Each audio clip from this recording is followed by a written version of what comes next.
Minsan, ang sabi niya sa akin, sandali na lang.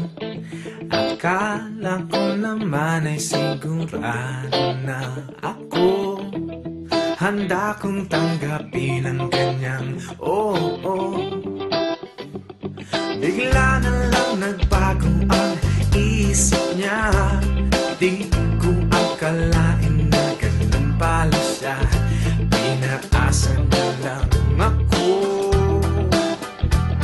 Bitin na bitin ako. Hindi ko na alam kung makakaya ko pa. Di bale na lang kaya ako pa kaya nasa puso niya.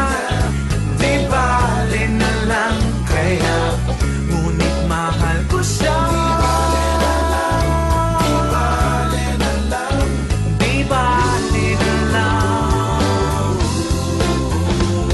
Ngayon, araw-araw lumilipas ang